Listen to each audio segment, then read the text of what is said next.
السلام عليكم ورحمة الله. حابة أتكلم معاكم عن قصة بناتية بنوتة جميلة، قصة نسائية، وهنتكلم عن أفضل خلق الله، بنت سيدنا محمد، أم أبيها. مين هي الملقبة بأم أبيها وليه لقبت باللقب الجميل ده؟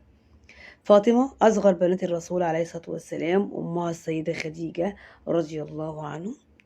وفاطمة أم سيدي شباب الجنة، أم الحسن والحسين. فاطمة كانت متعلقة بسيدنا محمد صلى الله عليه وسلم، وكانت بتشيل همومه وبتزعل عشانه أول لما تسمع إن الكفار بيأذوه، ورغم صغر سنها نزل الوحي على سيدنا محمد وفاطمة عندها 5 سنين، فكانت تحضر معاه كل حاجة، وكانت رغم ان هي صغيرة في السن الا انها كانت متعلقة بسيدنا محمد صلى الله عليه وسلم قوي، لدرجة انهم سموها بأم أبيها لتعلقها الشديد بسيدنا محمد وجلوسها على طول معه وخوفها الدائم عليه. كمان فاطمة ريحانة رسول الله. ليه؟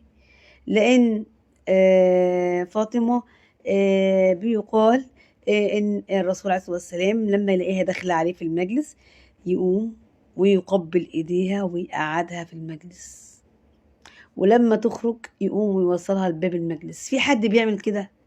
ده الاتيكيت دوت احنا اتعلمناه من رسول الله. الاتيكيت والذوق ده كله متعلمينه من رسول الله. لو نرجع بس بالسنة شوية ورا نعرف ان احنا احسن من الاجانب في كل حاجة، وان الذوق والاتيكيت ده من عند سيدنا النبي من زمان الزمان.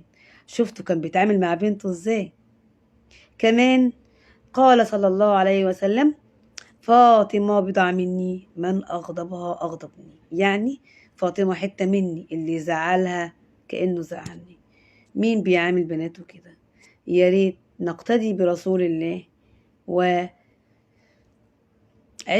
وطبت حيا وميتا يا رسول الله. اللهم صل وسلم وبارك عليك يا حبيبي يا رسول الله.